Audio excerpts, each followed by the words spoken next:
제가 잠깐 기도하고 같이 시작할게요. 사랑의 하나님 감사합니다. 하나님 주님의 귀한 부모님들이 이 자리에 있습니다.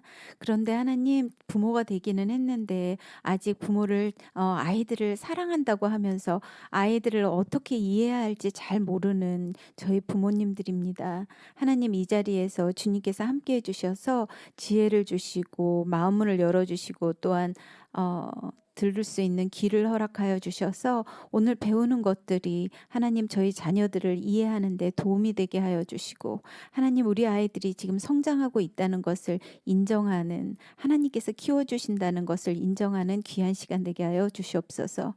하나님 함께 하시고 제게도 지혜를 주시고 하나님 정말 제대로 말할 수 있도록 주께서 함께 능력을 주시기를 간절히 기도하며 이 모든 말씀 주님 예수 그리스도의 이름으로 기도드렸습니다. 아멘.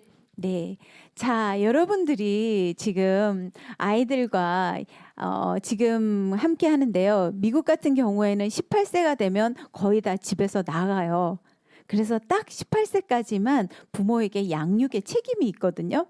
그래서 제가 생각해 본 것이 18세까지만 사실은 아이들이 그러니까 만으로 18세예요. 딱 대학을 가기 시작하면 자기 힘으로 원하는 대로 어디든지 갈 수 있기 때문에 부모의 품을 떠나는 시간이거든요. 그때까지 함께 할 수 있는 시간이 얼마나 될까 한번 보여드릴게요.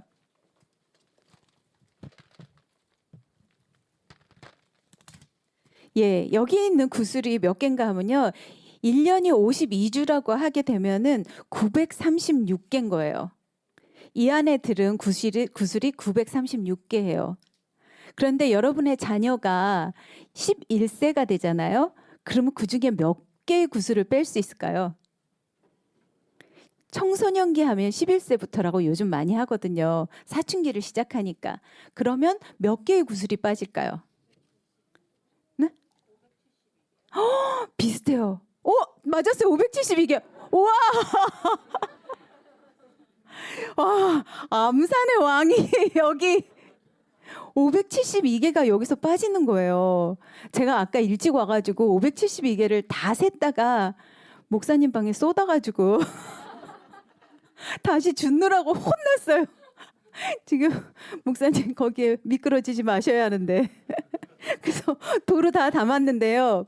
여기서 936개에서 572개를 빼니까요. 364주밖에 안 남아요. 여러분의 아이가 11살이 넘었다면 만으로 여러분들에게 주어진 시간은 364주밖에 안 되는 거예요.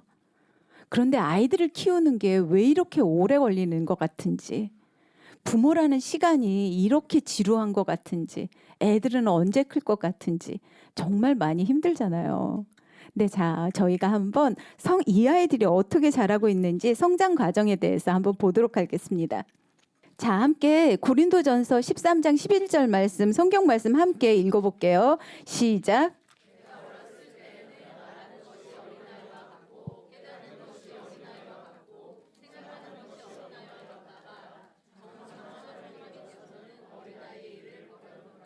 성경에서는 분명히 아이들이 어렸을 때 생각하는 것과 깨닫는 것과 행동하는 것이 다르다고 얘기하고 있어요. 그런데 저 같은 경우는 그랬어요. 아이들에게 늘 항상 성숙한 모습을 요구했던 것 같아요. 특히 목회자 가정의 아이이기 때문에 저희 아이들이 어디 가서든 꼭 인사 잘하기를 원하고 행동도 제대로 하기를 원하고 늘 바랬던 게 많았던 것 같아요. 그런데 성경에서는 어렸을 때는 어린아이와 같다는 거, 깨닫는 것도 말하는 것도 행동하는 것도 그렇다는 것을 인정하는 것이 저희에게 굉장히 중요한 것 같습니다. 자, 여기 제가 나누어드린 핸드아웃에요. 나눠드린 그 유인물의 첫 번째 페이지에 이것이 있어요. 이 테스트지인데요. 여러분들 청소년에 대해 얼마나 알고 계시는가? 이거 한번 체크해 보세요. 그렇다 아니다. 지금 이거 하시고 강의 맨 마지막 시간에 한번 답을 맞춰보도록 하겠습니다. 네. 그러면 이거는 저희 강의 다 끝나고 나서 여러분과 함께 또 나누기로 하고요. 자, 성장 발달에는요, 보통 일반적으로 네 가지 영역을 얘기하고 있어요. 첫 번째는 신체적이고요. 두 번째는 인지적이고, 세 번째는 사회심리적이고요. 그 다음에 네 번째는 영적인 성장할 수 있는 영역이 있다고 되어 있어요. 그런데 여러분, 이 네 가지 중에서 사람과의 관계가 상관없이 시간만 지나고 먹기만 하면 시간만 지나면 자연적으로 성장하는 영역이 있어요. 어느 영역일까요? 네, 맞습니다. 학생들이 저희 어린아이들이요. 시간만 지나면 물론 환경이나 그런 음식 먹는 그런 영양 상태에 따라서 조금 차이가 있기는 하지만 시간이 지나면 자연적으로 성장해야 되는 부분들이 신체적인 거예요. 그런데 그거 빼고는 나머지 세 가지 영역, 인지적, 심리, 사회적, 또 영적인 이런 부분에서는요. 다른 외부의 영향이 굉장히 큰 거예요. 사람들과의 관계에서도요. 그래서 첫 번째로는 신체적인데요. 청소년 신체적 발달. 무엇이 바뀔까요? 사춘기가 되면. 몸이 바뀌죠. 어떻게 바뀔까요? 2차 성장. 그게 무슨 말일까요? 자, 이게 무슨 말인가 하면요. 자기의 이세를 가질 수 있는 몸으로 바뀌었다는 거예요. 그래서 어린아이일 때에는 아무리 뭐 여자친구, 남자친구가 있어도 얘네들이 애를 가질 수는 없어요. 그런데 사춘기가 됐다는 것은 이 아이들이 이제는 자신의 이세를 가질 수 있는 수정 능력이 생겼다는 거예요. 그리고 몸은 성장했어요. 계속해서 17세 정도 되면 완전한 여자예요. 그리고 남자도 그렇고요. 근데 남자애들은 더 크긴 해요. 그런데 보시면 몸은 성인이 됐는데 아직 다른 세 가지 영역이 따라주지 않을 때가 많아요. 그리고 보시면요. 저희 아이 3세 때 아이가 4등신인 거 아세요?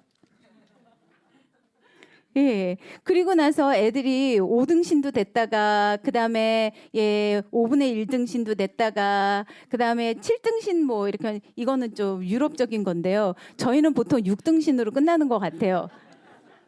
근데 아이가 어렸을 때는 머리가 큰 게 당연한 거거든요. 그런데 머리 크다고 아이들한테 놀리시면 안 돼요.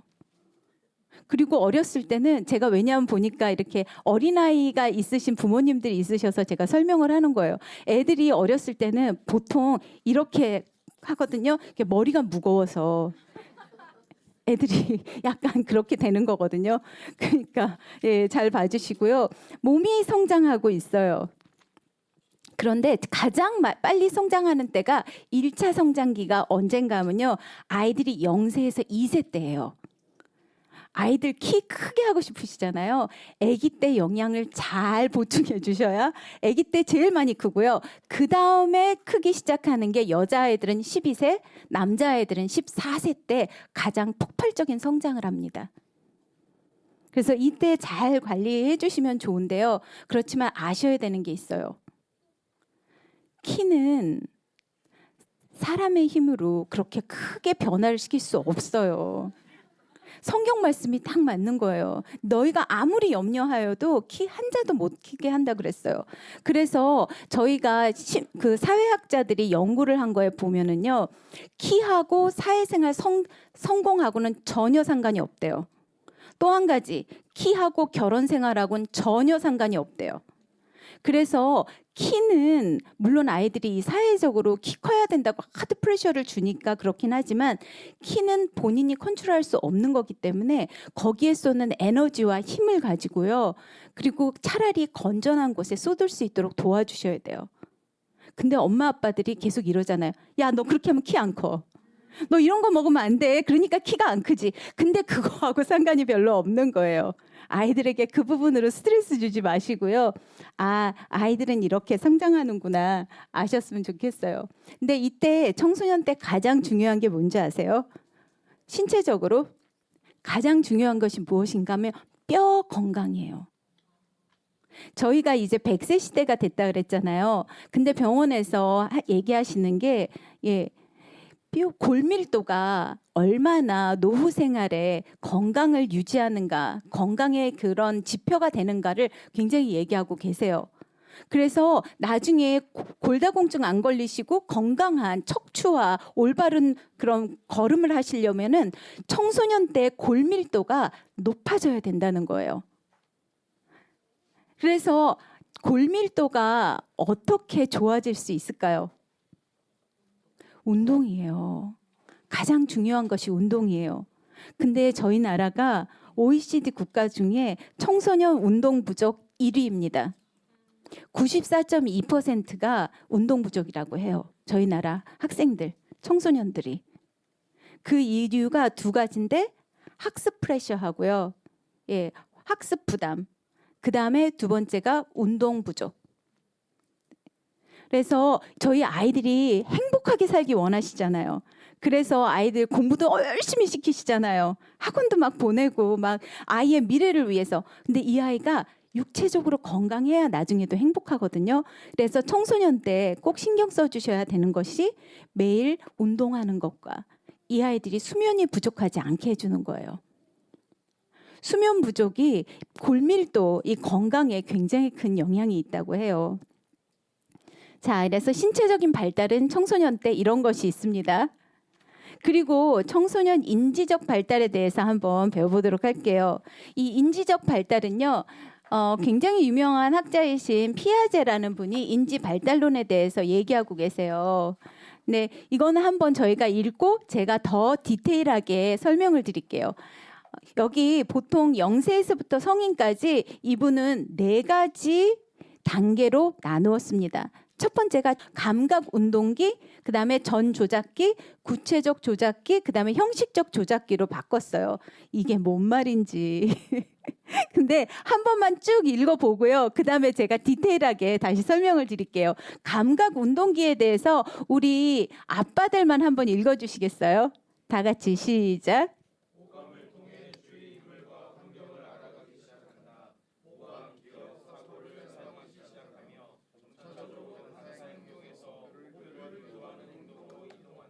네, 여기서 저희가 아는 거 오감, 모방, 오케이. 뭔가 반사 행동, 뭐 이런 거. 예. 그런 전조작기는 우리 엄마들만 읽어볼게요. 다 같이 시작. 언어 사용과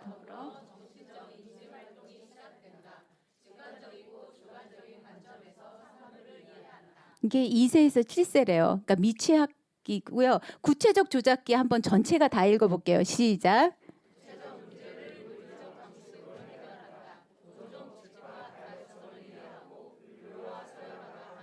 네.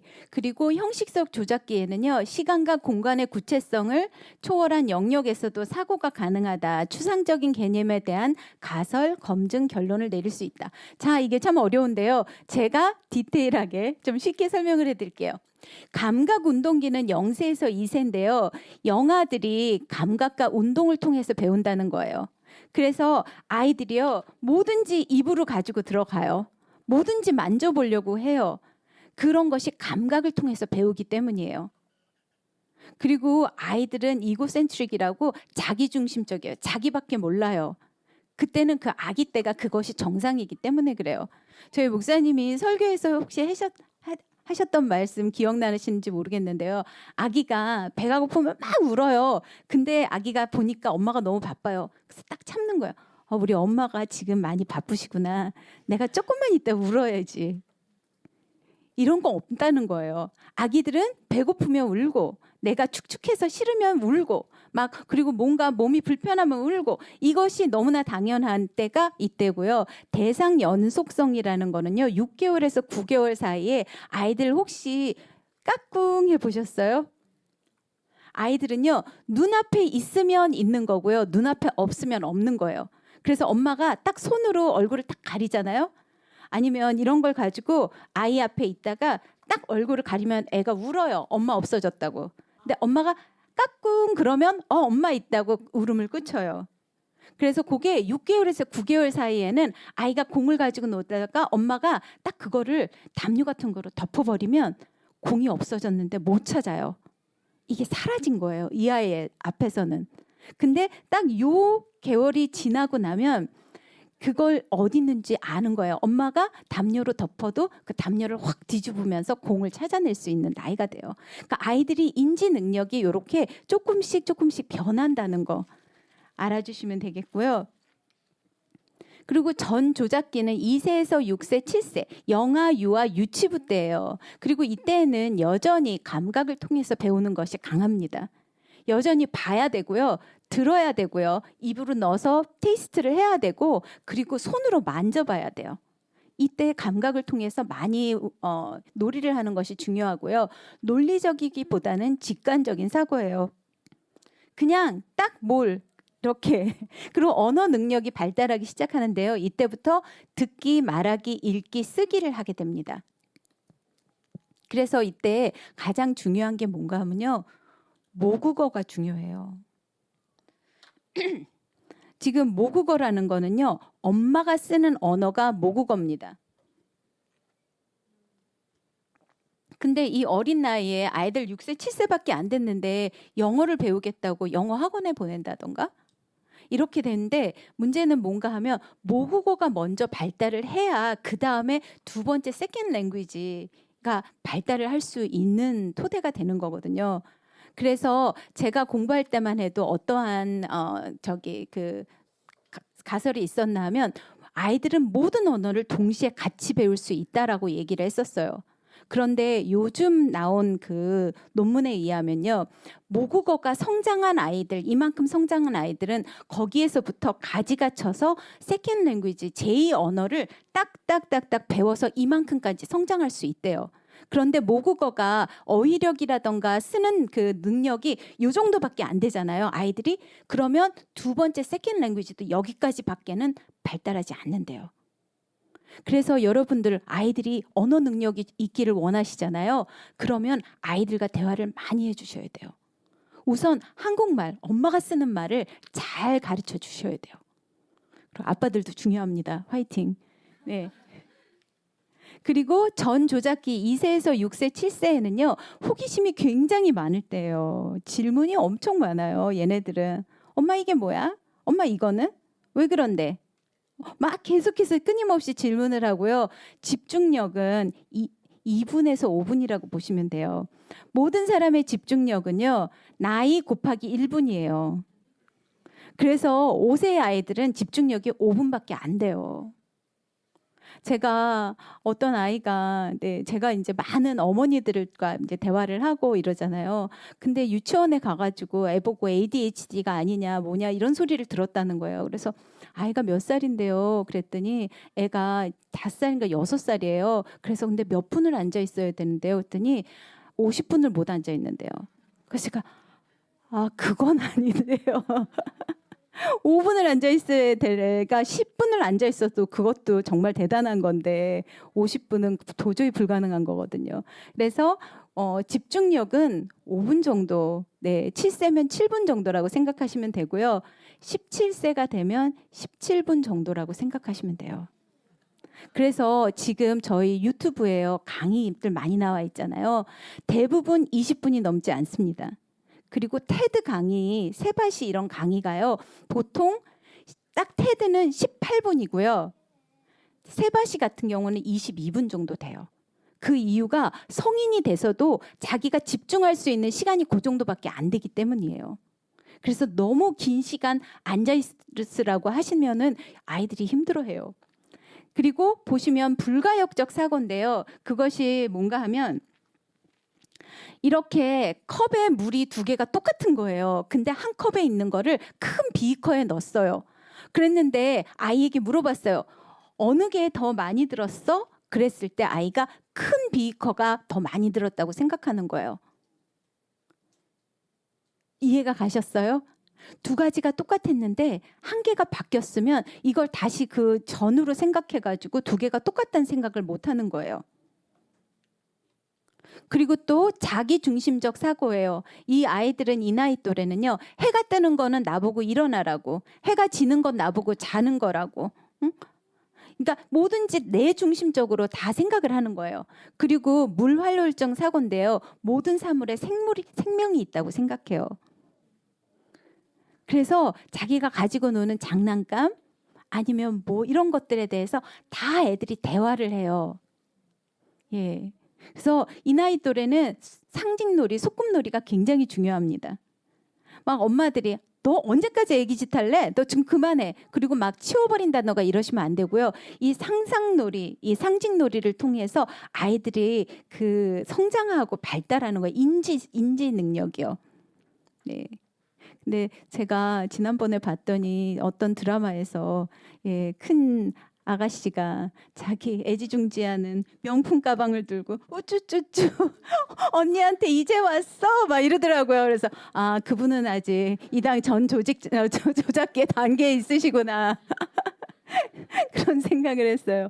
자, 그리고 이 피아제가 했던 굉장히 유명한 실험이 있어요. 그게 뭔가 하면 아 보이세요? 제가 다 가리고 있어서 뭐가 있냐면 세산 Three Mountain Experiment라고요. 세산 실험이에요. 뭔가 하면 산이 세 개가 있는 이런 모형에다가 여러 가지를 놔요. 십자가도 놓고 집도 놓고 인형도 놓고 그런 다음에 그런데 이것은 어느 시선에서 보느냐에 따라서 볼 수 있는 게 다른 거예요. 그런데 그 앞에다가 곰인형을 놨어요. 그리고 아이가 이렇게 앉았죠. 근데 물어보는 거야. 이 곰이 지금 뭘 보고 있는 것 같아? 그렇게 물어봤어요. 근데 아이는 무엇을 얘기했냐면요. 곰의 시선에서 볼 수 있는 것이 아니라 나의 시선에서 보는 거를 곰도 본다고 얘기하는 거예요. 예. 그래서 이 나이 또래는 이런 나이라는 거. 네. 다른 사람의 시선으로 일을 해석하지 못한다는 거를 여러분들이 이해해 주셔야 돼요. 제가 이거를 배우면서 참 많이 후회했던 게 뭔가 하면 저희 아이가 2살 반 차이거든요. 큰애는 딸이고 둘째는 아들인데 애기였을 때 제가 너무 딸애한테 늘 항상 너는 동생이 왜 이렇게 하냐고. 넌 동생 너가 지섭이면 넌 좋겠어? 맨날 그런 식으로 아이 다른 그러니까 그 자기보다 어린 아이의 입장을 이해하라고. 너 엄마가 얼마나 힘든 줄 알아? 아이 보고 나를 이해하라고. 근데 그게 안 되는 나이인 거예요. 네. 자, 그래서 대화도요, 자기 중심적으로 해요. 자, 우리 브라운색 머리는 아빠들이 하시고요. 노란색 머리는 엄마들이 하시고요. 읽을 때는 위에서부터 계속 읽어볼게요. 아빠들 먼저 시작.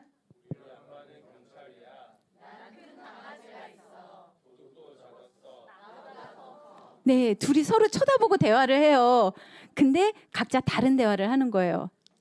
예, 근데 제가 결혼 교실도 많이 하고 부부 교실도 많이 하는데 예, 부부 사이에도 이렇게 대화들 아직도 하세요. 예, 실은 제가 오늘 오기 전에 목사님과 같이 저녁을 먹었는데 서로 각자 다른 대화를 하고 그래서 아, 이게 우리 어떻게 된 건가? 네, 근데 아이들이요. 유치원이나 이런 데 어린이집에 가면 아이들이 한 3명, 4명 있잖아요. 그러면 선생님이 중간에 있으면 애들이 각자 다른 얘기를 선생님들한테 해요. 서로 듣지 않고. 근데 이때는 이것이 정상입니다. 네, 구체적 조작기에는 이제 7세, 만으로 7세니까 학교 들어가는 나이가 됐어요. 그래서 이때는 논리적 사고가 가능해지기 시작했습니다. 인과관계를 이해하는 거예요. 그리고 다른 사람의 시각으로 볼 수 있는 능력이 생기기 시작했으므로 도덕 교육이 가능해졌어요. 이제 학교에 가기 시작하면 이 트리 마운틴 여기에서 곰이 뭘 보는 것 같아? 그러면 곰의 시선으로 보는 것을 아이들이 얘기하기 시작해요. 그리고 그 전에는 아이가 이렇게 가다가 친구 발에 넘어졌어요. 그러면 넘어져가지고 얘가 나를 넘어뜨렸다고 아니면 가다가 네, 의자에 탁 넘어지거나 이러면 일어나가지고 떼찌 막 이러거든요. 이게 나를 넘어뜨리게 했다고. 그런데 이제 학교에 들어가기 시작하면은요 이렇게 되는 거예요. 제가 너 발 걸었다 그랬더니 아니야 엄마 괜찮아. 제가 일부러 그런 거 아니야. 그러니까 그 사람이 한 거에 그 뒤에 있는 의도도 이해하기 시작하는 나이가 된 거예요. 그리고 도덕성이 향상됩니다. 거짓말을 하면 안 된다는 거. 나쁜 짓을 하면 안 된다는 거. 친구를 때리면 안 된다는 거. 이런 것들을 이제 배우기 시작해요. 근데 사실 이런 교육은 유치원 때부터 사실은 어렸을 때부터 저희가 이제 알려주는 거거든요. 자, 구체적 조작기 7세에서 11세까지는요. 추상적인 개념을 이해하는 것은 아직도 힘듭니다. 그래서 지난주에 제가 교사 훈련을 하면서 선생님들에게 말씀드렸어요. 추상적인 개념은 무엇이 있을까요? 죄, 은혜, 공의, 거룩 이런 거는 눈에 보이는 게 아니거든요. 사실은 추상적인 개념이에요. 그런데 그래서 이런 개념을 이해하는 것은 아직도 힘듭니다. 정확하게 얘기해 줘야 되는 거예요. 그래서 죄라 그러면 무엇인가 하면요. 제가 선생님들한테 물어봤어요. 죄가 뭘까요? 그랬더니 선생님 중에 법을 안 지키는 거. 그래서 아이들이 이해할까요? 네, 오히려 때리는 거, 친구 때리는 거, 아니면 엄마한테 막 말도 안 되게 떼쓰는 거, 아니면 동생이 가지고 놀던 거 막 부서뜨리는 거, 이런 것들 좀 더 구체적인 예를 들어주셔야 되는 거예요. 그리고 아직은 생각의 대상이 눈에 보이는 구체적인 대상에 국한되어 있고요. 가역적, 아까는 불가역적이라 그랬잖아요. 이제는 이거를 뒤집어서 생각할 수 있고요. 그리고 분류, 그러니까 3 더하기 4는 7이었으면 7 빼기 4는 3이라는 것도 이해가 가능하고요. 서열화, 그러니까 분류화, 서열화가 가능한 거예요. 그러니까 서열화가 뭔가 하면요. 이제 이렇게 하는 거. 자, 이 방에서 너희 이제 저희 친구 한 명이 와가지고 아이가 오면은 이러는 거야. 자, 이 방에서 여자하고 남자로 한번 나눠봐. 그럼 이게 가능해요. 근데 그것뿐만이 아니라 여자인데 핑크색 옷 입은 사람하고 블랙 옷 입은 사람으로 나눠봐. 그러면 이렇게 2차적인 것까지 분류가 가능해지는 거예요.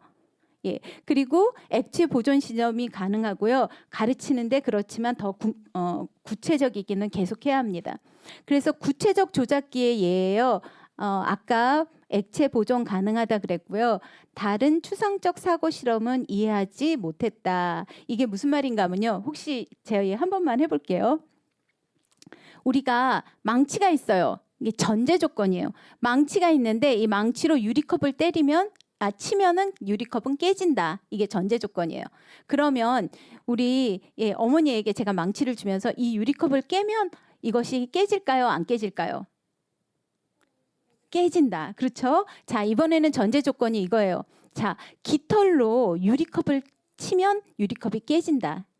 이게 전제 조건이에요. 그러면 제가 아버님에게 깃털을 드리면서 자, 이 깃털로 이 유리컵을 치면 깨질까요? 안 깨질까요?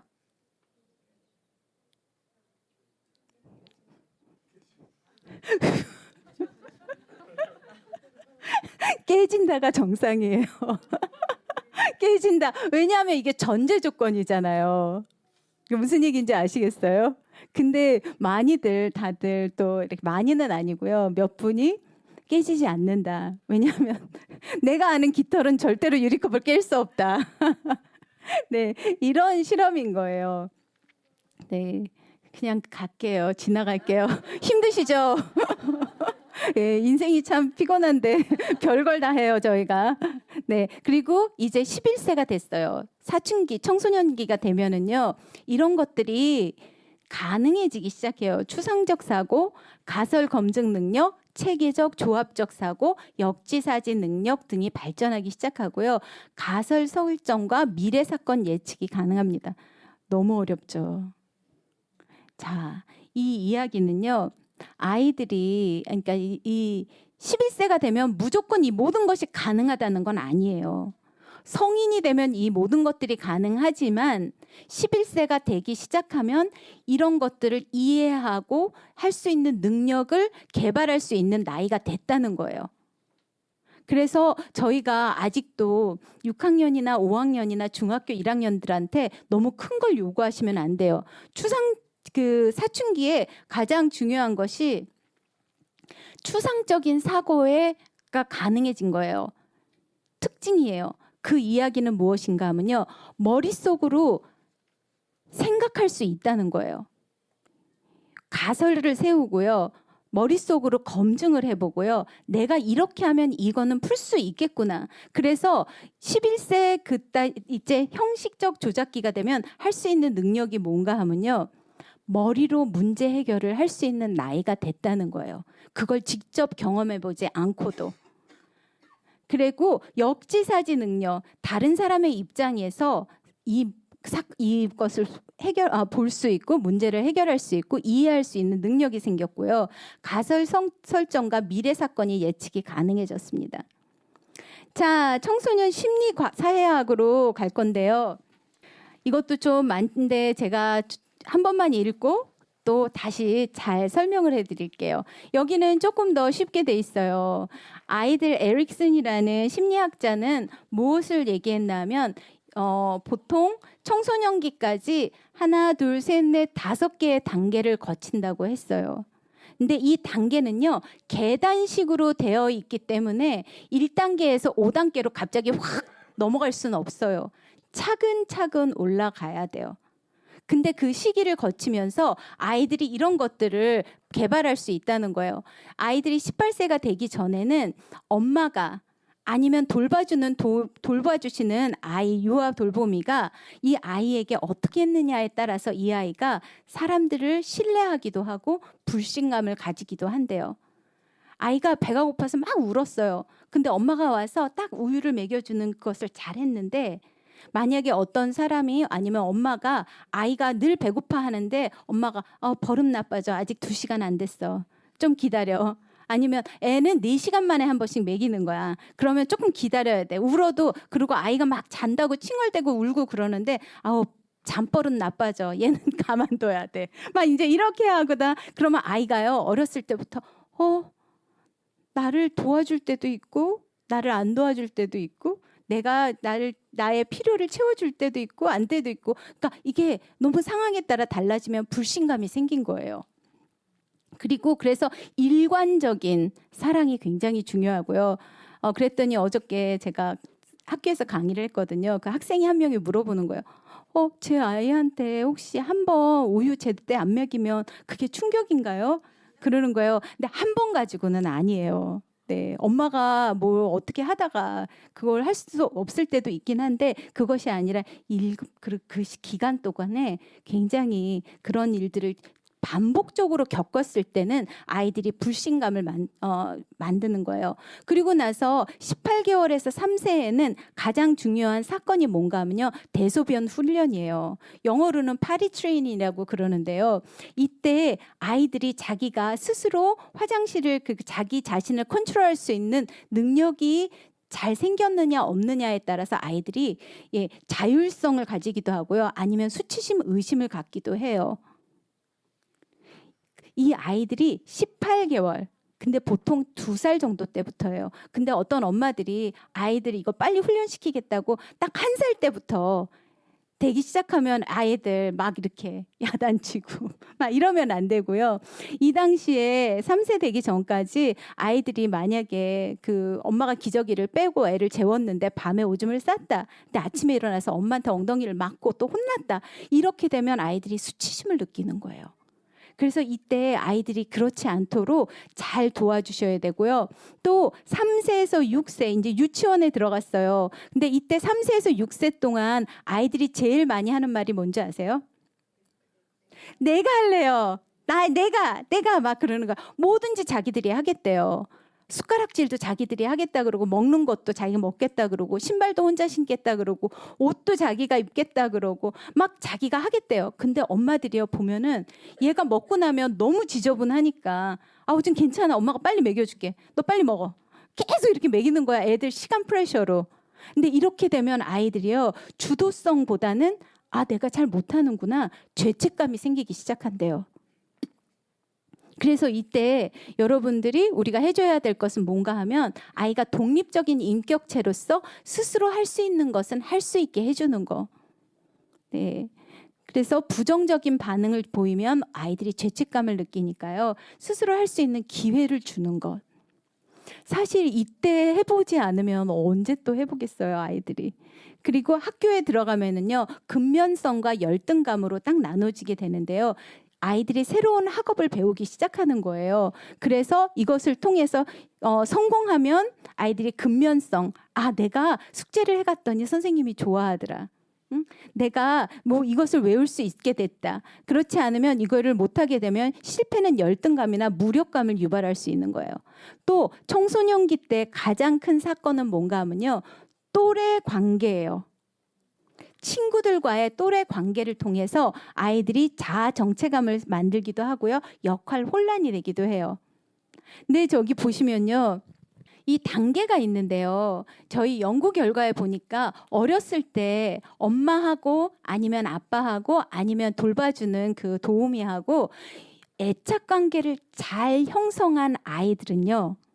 신뢰감이라는 단단한 이 파운데이션을 만든 거예요.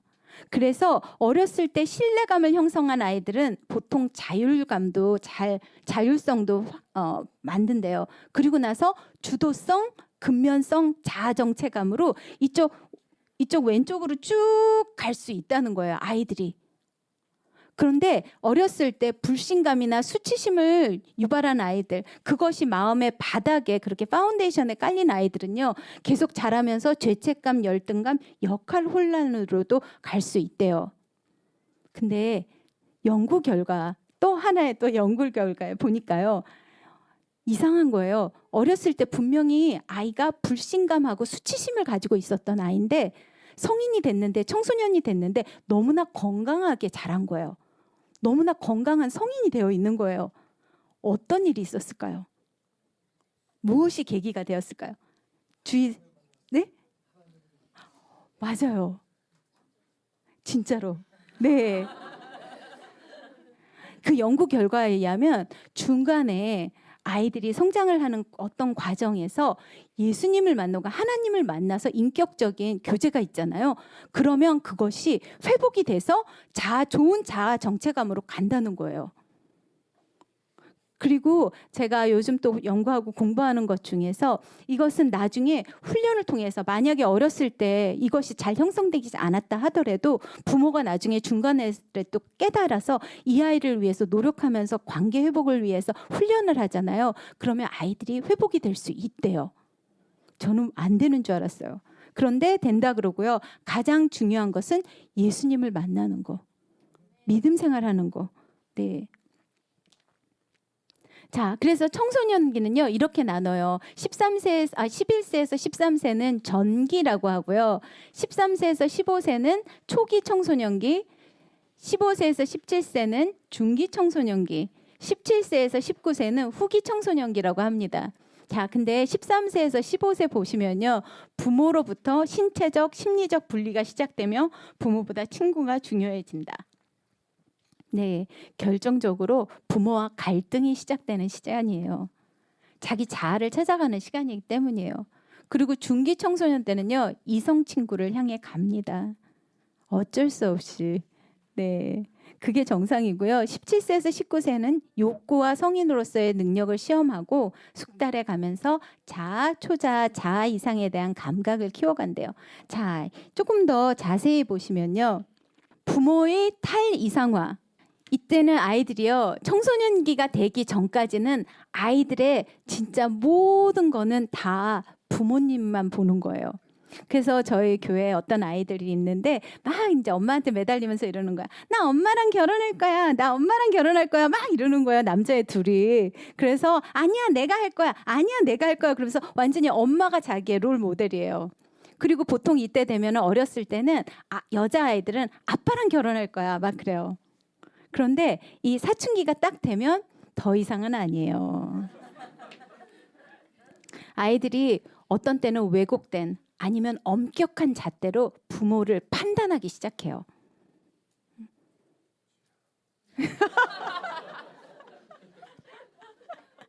그리고 판단하고 부모로부터 이렇게 독립하려고 하는 그 시기가 된 거예요. 그래서 부모와의 갈등이 정말 시작합니다. 근데 이때 그냥 정상이라고 생각하셔야 돼요. 그래야만 아이들이 건강한 성인으로서 가는 거거든요. 그래서 보시면 대등성과 주도권 정쟁이 일어나요. 부모와의 갈등을 통해 청소년이 좀 더 자율성을 갖게 되고 가족의 의사결정 과정에 참여하는 등 보다 평등한 관계로 바뀐다. 그래서 사춘기가 된 애들은요, 부모에게 이렇게 얘기해요. 엄마 나한테 물어봤어? 응? 나는 내한테 나보고 원하는지 물어봤어? 왜 나한테는 안 물어봐? 자기도 의사결정에 참여하고 싶은 거예요. 그런데 부모님들이 그 전까지는 당연히 애들한테 안 물어봤었기 때문에 근데 자 보세요. 저희들이 언제 가장 의견을 많이 물어보냐면 아이들이 유치원 때. 너 뭐 원해? 뭐 해줄까? 너 원하는 게 뭐야? 엄마들이 유치원 때는 너무 많이 애들한테 물어봐 주다가 엄마들이 아이들이 학교 들어가기 시작하고 학원을 다니기 시작하면 절대 안 물어보세요. 모든 걸 다 계획 세워가지고 엄마의 계획대로 아빠의 계획대로 아이들이 그냥 가야 되는 거예요. 근데 청소년기가 되면 아이들은 자기의 그런 결정에 자신들이 참여하기를 원합니다. 그래서 중학교 2학년 때 가장 극심해지거든요. 이 갈등이. 근데 어떻게 누구랑 하면요. 엄마랑 딸이랑 아빠랑 아들이랑 아주 대립이 엄청나게 됩니다. 그리고 그 싸우는 게요. 갈등이 별로 큰 문제도 아니에요. 외모라던가 화장이라던가 듣는 음악이라던가 아니면 볼륨 때문 그리고 왜 이런 식으로 말해? 너 그 말투가 뭐야? 말투 때문에 싸우고요. 그러니까 여러 가지 소소한 일로 인해서 엄마와 딸과 아니면 아빠와 아들의 갈등이 엄청나게 심화되는 때입니다. 그리고 친구 사귀기를 하는데요. 부모에 대한 의존이 점차 줄어들고 점점 또래들로부터 우정을 찾고 조언과 지지를 얻으며 친밀감을 추구합니다. 근데 이 친구들이요. 좋은 친구들을 만나서 지지와 아니면 함께하는 이런 협동관계가 될 수도 있지만요. 만약에 좋은 친구를 만나지 못한다면 나쁜 일로 빠져들 수 있는 모의를 하고 아니면 탈선의 그런 동료가 되기도 합니다. 그래서 이때 좋은 친구들을 사귈 수 있도록 저희가 잘 조언해 주는 것도 중요합니다. 그래서 청소년들에게 중요한 것은 의사소통과 지지적이며 친밀한 우정이고요. 그리고 6번째, 사랑에 빠지고 싶어 한대요. 저희 이번 주에 같이 얘기했던 엄마가 이러시는 거예요. 저희 딸에게 남자친구가 생겼어요. 그래서 몇 학년인데요? 그랬더니 고1이에요. 그래서 그럼 상대 아이는요? 그랬더니 고1이에요. 아이들이 이때도 되면 상호 교환적 사랑을 얻고 싶은 욕구를 둘러싸고 가장 간절한 바람을 가집니다. 근데 이때 이성을 때문에 아이들이 느끼는 감정이 완전히 극에 있어요. 그래서 강렬한 즐거움 아니면 고통스러운 좌절, 실망감을 경험하는데 이는 자기를 정의하고 개별화하는 데 도움이 된대요. 내가 좋아하는 애가 나를 안 좋아할 때 느끼는 그 좌절감. 나는 호감을 느끼는데 쟤는 나에게 호감이 없다. 이런 것들. 아니면 나를 어떤 애가 좋아한대. 그럼 너무 신나고 재밌고 좋은 거예요. 네. 그리고 7번. 유아기와 청소년기는 정체성 형성과 강화의 결정적 시기입니다. 유아기 첫 번째 저희가 신뢰감, 불신감. 그때가 첫 번째 단추가 굉장히 중요할 때고요. 그리고 그 다음에 중요한 때가 청소년기 때입니다. 청소년기는요. 정체적 혼란, 정체적 조기 폐쇄, 정체적 혼란, 정체성 조기 폐쇄, 모라토리움, 정체성 성취 이렇게 4가지로 정체성을 찾아가는데 4가지 부류의 아이들이 있어요. 그것이 뭔가 하면요. 첫 번째는 자기의 정체성을 전혀 알지 못하는 거예요. 정체성 위기를 경험하지도 못했고요. 어떤 역할을 수행해야 될지조차도 모르는 상태가 아이들이 정체적 혼란기고요. 또 어떤 아이들은 정체적 조기 폐쇄입니다. 청소년이 탐색하는 과정 없이 어떤 역할, 특히 부모나 타인으로부터 부여된 역할을 받아들임. 제가 얼마 전에 들었는데 대치동에 이제 초등학교부터 의대반이 생겼대요. 학원이. 그러니까 초등학교부터 얘네들은 아무 생각 없이 적성이 자기가 좋아하는 거 상관없이 너는 의사가 돼야 돼. 엄마가 이미 벌써 정체성을 준 거예요. 네. 그리고 보면은 너는 장남이야. 너는 장녀야. 응?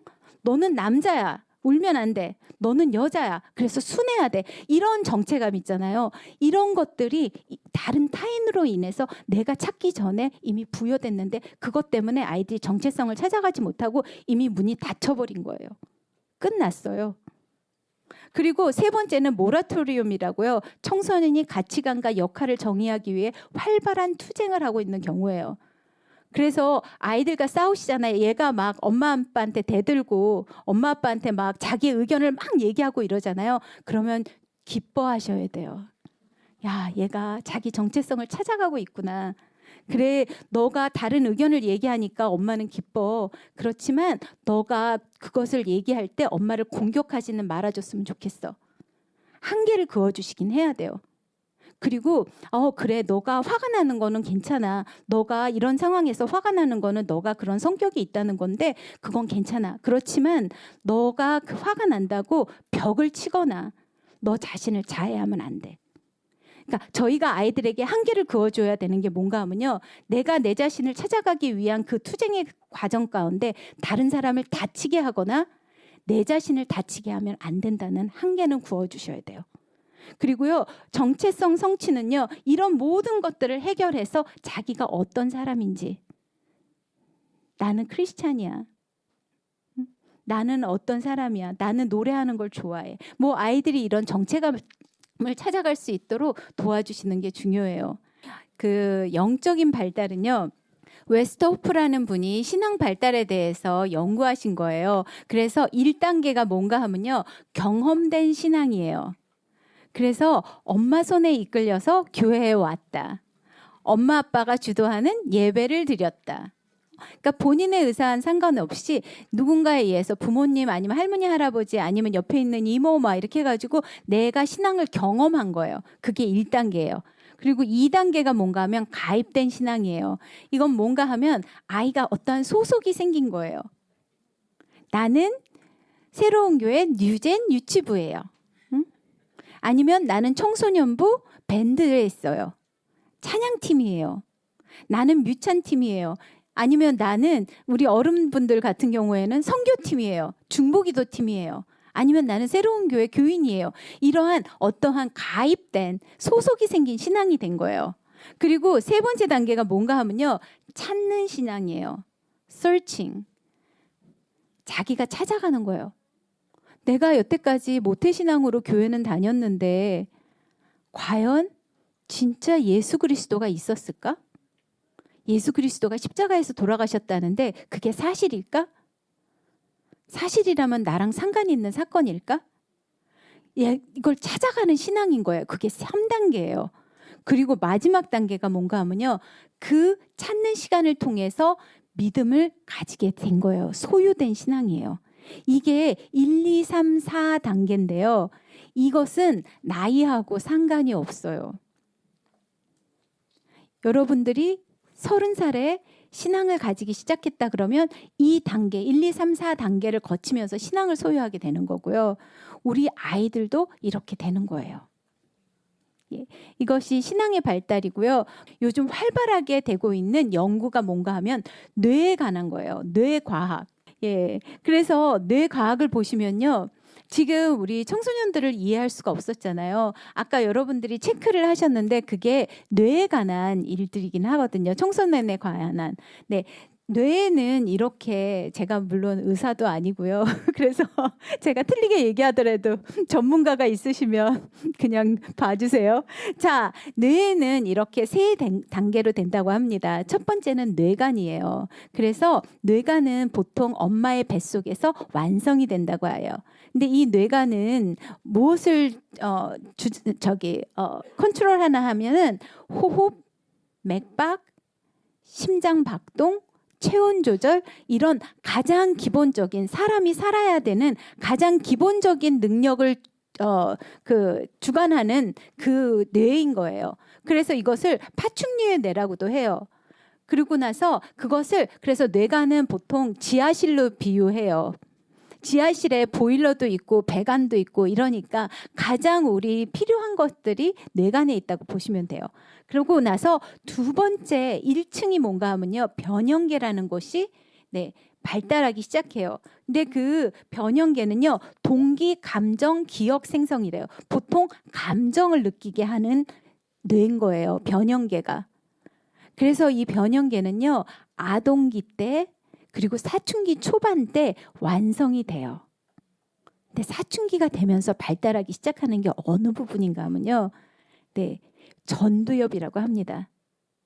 전두엽은 아이들이 4학년 되기 전에, 사춘기 되기 전에 가완성이 돼 있어요, 이미. 그래서 아이들이 그러니까 사춘기 시작하기 전에 자기 논리적으로 말도 하는 것 같고요. 그리고 자기 주장을 펼치기도 하고요. 집안 정리도 그러니까 자기 방도 정리할 수 있고 숙제도 해요. 약속도 지키는 아이가 됐어요. 그런데 갑자기 사춘기가 됐는데 너무 다른 애가 돼버린 거예요. 정리도 잘 못하고요. 말도 안 통해요.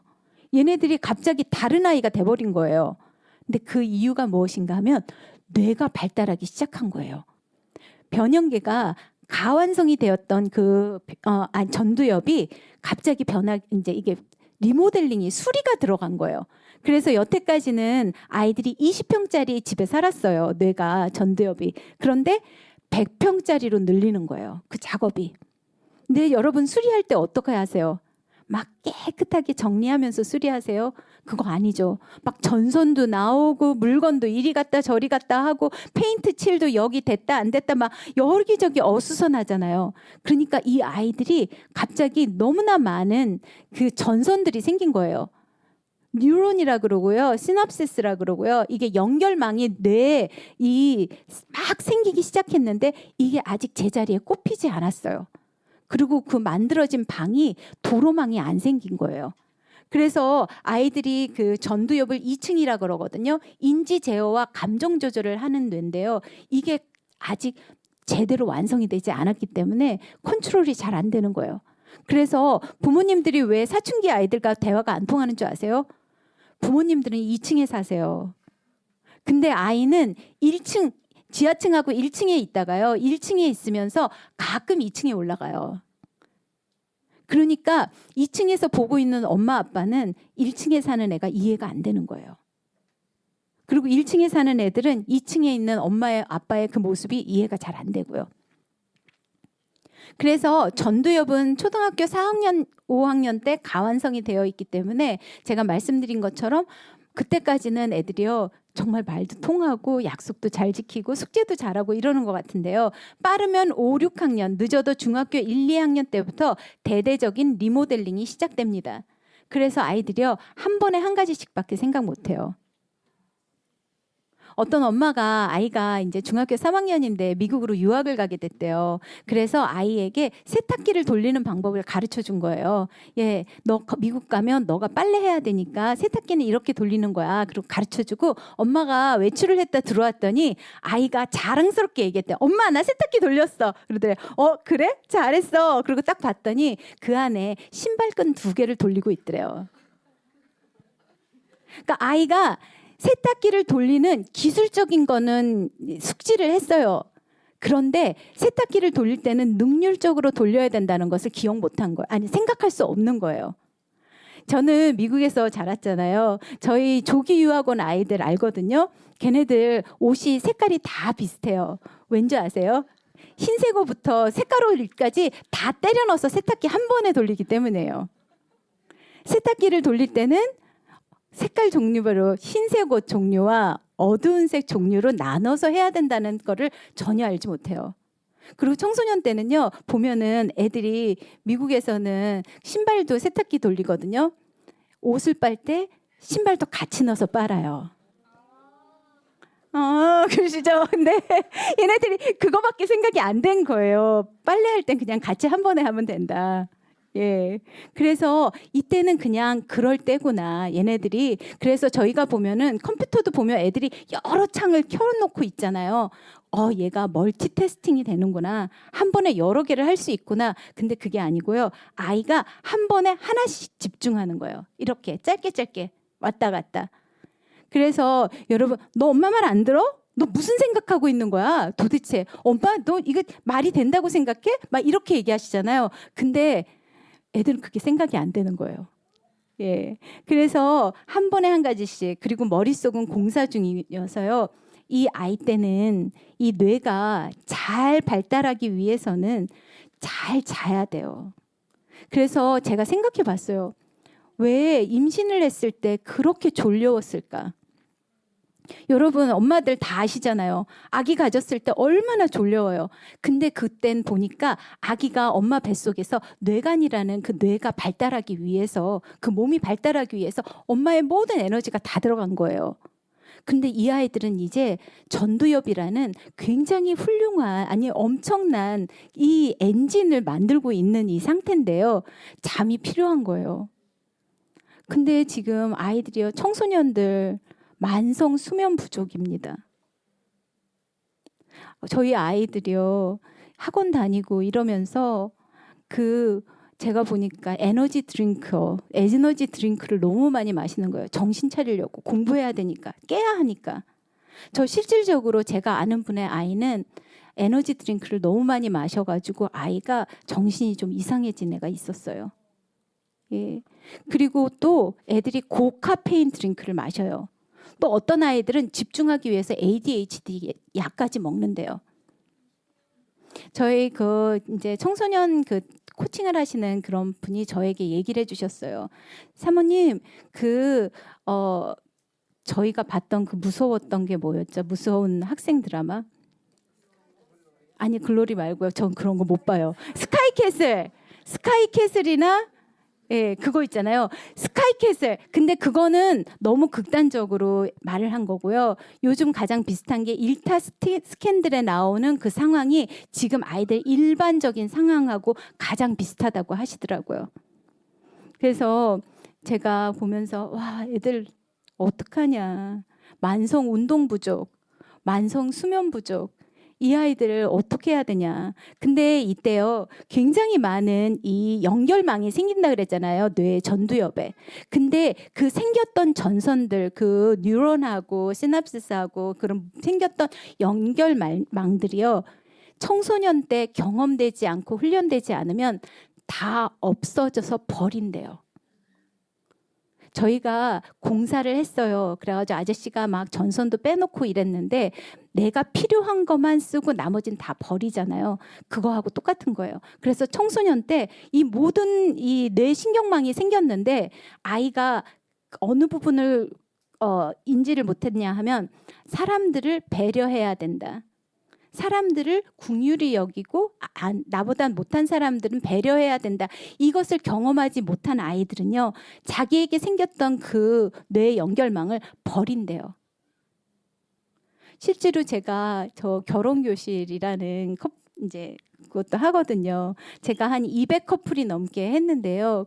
굉장히 유능한 의사들이고 아니면 변호사고 이런 분들도 있어요. 그런데 너무너무 이기적인 의사 선생님들을 몇 분을 봤어요. 결혼교실에 와서. 예. 공부만 너무나 하다 보니까 사람들을 배려하고 누군가의 얘기에 주목해줘야 되고 그리고 대화를 해야 된다는 그 능력이 없으신 것 같더라고요. 그래서 청소년 때 이 아이들이 무엇을 경험하느냐. 그래서 부모님들과 함께 여행을 간다던가 패밀리 심포니 오세요. 그리고 따뜻한 마음으로 누군가를 좀 배려해서 도와줬다던가 이런 것들이 아이들에게 자산으로 남는 거예요. 제가 보니까요, 저희는 아이들이 금수저로 태어나기를 원하잖아요. 근데 감성적, 정서적 금수저가 가장 중요한 것 같아요. 그래야 평생을 자기가 스스로 이겨나가면서 살아갈 수 있는 것 같아요. 그래서 결론은요. 네, 자, 나는 청소년에 대해 얼마나 알고 있는가. 자, 한번 해보십시오. 네, 자, 보실게요. 1번, 다 같이 읽어볼게요. 시작.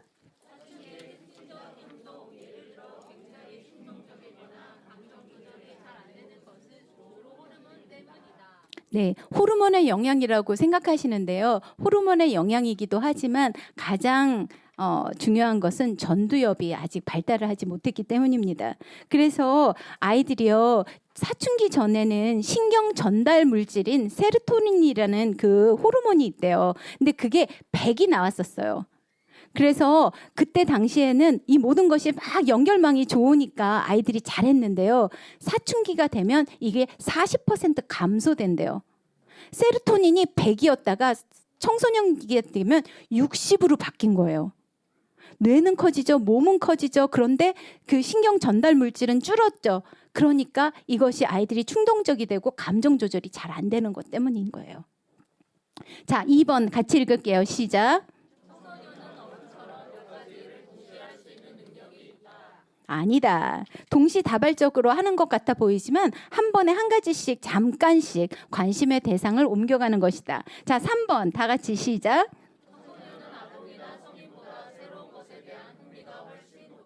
맞습니다. 아이들은요, 이때는 새로운 것에 엄청 흥미를 느껴요. 그래서 저희가 도와줘야 될 건 뭔가 하면 이 아이들의 이 호기심과 이 흥미로운 이 마음을 나쁜 것으로 쏟지 않도록 음란물이라던가 폭력물이라던가 아니면 게임이라던가 너무 그 아이들에게 건강하지 못한 것에 쏟지 않도록 아이들에게 대체품을 주셔야 돼요.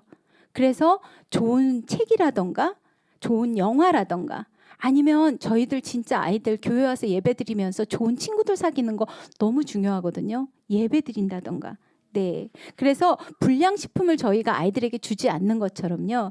불량한 그 환경을 안 만들도록 도와주는 것도 굉장히 중요합니다. 4번 다 같이 한번 읽어볼게요. 시작.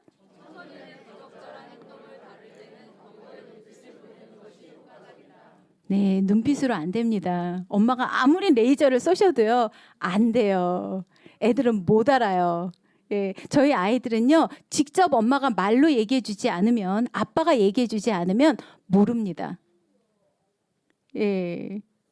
그래서 직접 얘기해 주셔야 돼요. 근데 이게 제가 보니까 요즘 MZ세대도 마찬가지래요. 제가 얘기를 들었는데 직장에서 그러니까 저는 이제 좀 50대 중반 후반으로 가고 있으니까 근데 보면은요 청년들한테 직접 얘기해 줘야 된대요. 뭐가 잘못됐는지 나는 어떻게 느끼는지 나의 생각은 어떤지 그 사람들이 알아서 할 거라고 하면 안 된다는 거예요. 그래서 아이들에게 말로 설명해 주셔야 돼요. 그래서 너 알지? 어? 너 너 알지? 너 엄마가 무슨 말 하고 있어? 너 알아들으면서 못 알아듣는 척하지? 이렇게 얘기들 많이 하시잖아요. 예. 근데 몰라요. 그냥 모르고 있구나. 그래서 엄마가 다시 설명을 해줘야 되는구나. 화내지 마시고 그냥 차근차근 설명해 주시면 되고요. 네. 그리고 5번 다 같이 읽어볼게요. 시작.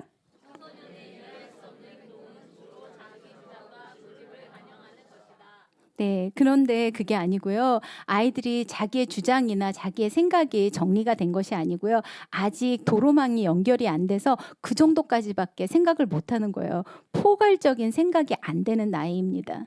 그래서 이때는 경험하고 좋은 책을 읽고 자기의 것을 이렇게 만들어가는 것이 굉장히 중요한 때예요. 그리고 6번 다 같이 시작.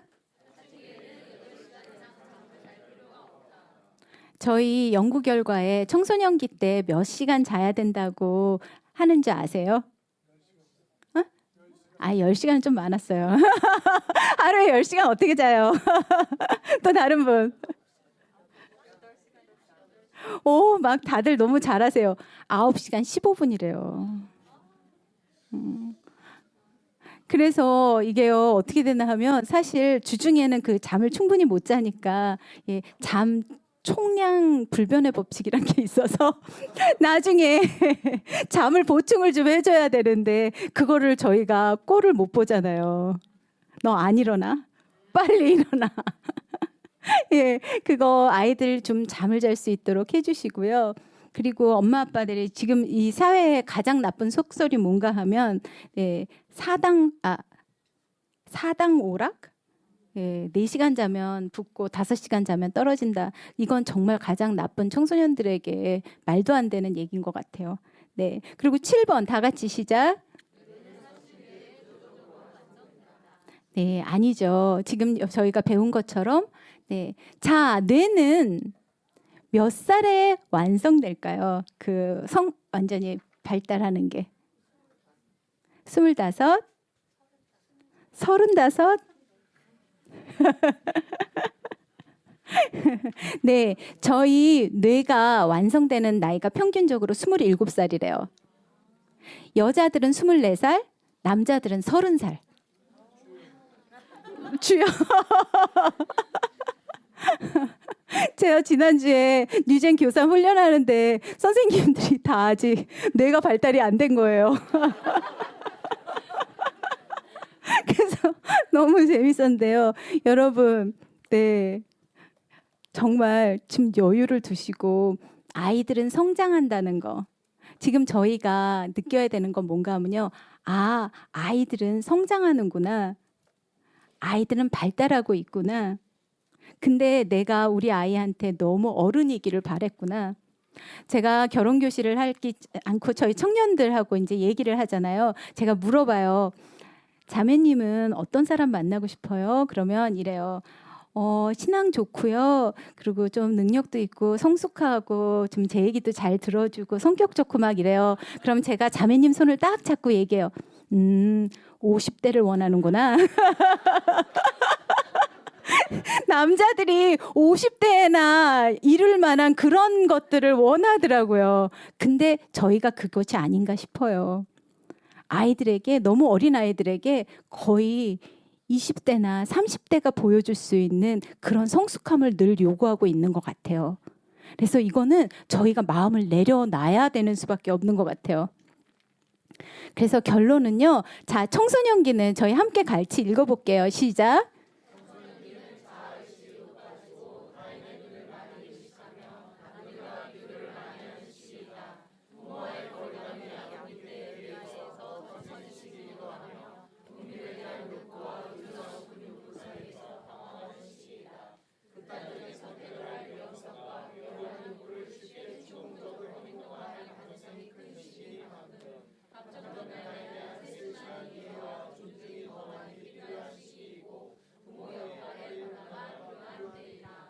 네. 아이들이요, 친구 관계로 가장 많은 영향을 받는다고 하시지만요, 저희 연구 결과에 의하면 청소년들에게 가장 많은 영향을 미치고 있는 것은 여전히 부모님입니다. 아이들은 친구들 때문에 모든 것이 좌우된다고 얘기하고 있지만요, 사실은 부모님이 가장 큰 영향력을 주고 계십니다. 제가 청소년 때를 생각하면 너무 감사한 게 있어요. 뭐한 것이냐면 제가 17살 때 예수님을 만났다는 거예요. 저의 바로 청소년기에. 그래서 저는 미국에서 그때 가서 영어도 안 되고 이제 백인들한테 인종차별도 많이 당하고 많이 여러 가지 많은 어려운 상황이었지만 그때 예수님을 만났기 때문에 제가 건강한 자존감을 가질 수 있었던 것 같아요. 그리고 제가 이렇게 여러분들과 나눌 수 있었던 모든 것들, 이런 것들이 제가 예수님을 만나기 때문이라고 생각이 들어요. 그래서 우리 아이들이요, 가장 필요한 것이 그것이 아닌가 싶어요. 아이들이 지금 성장하고 있다는 것을 이해해 주는 거, 엄마 아빠하고는 다르다는 거, 이 아이들은 또 자기 나름대로 자기의 시대를 치열하게 살아가고 있다는 거. 그런데 이 아이들에게 가장 필요한 거는 예수 그리스도를 만나는 것. 그래서 저는 이제 여러분들 너무 잘하시리라고 믿어요. 여기에 와 앉아 계신 것만으로도 여러분은 너무나 좋은 부모님들이십니다. 여러분들을 통해서 여러분들의 자녀가 귀하고 아름답고 멋지게 자랄 것을 믿습니다. 저희 아이들이 있고 저희 부모님들이 있는 동안에는 우리 한국에는 한국의 미래는 밝습니다. 그래서 이 시간에는요, 저희 목사님 기도하실 거죠? 네, 저희 함께 저 지금 끝내는 이유가 좀 속으로 지금 너무 서로 모르시는 것 같아서 조금 아셔야 될 것 같아서요. 기도하시고 목사님이 나머지 하시면 될 것 같아요. 네, 그리고 여러분 너무 수고 많으셨습니다. 감사합니다.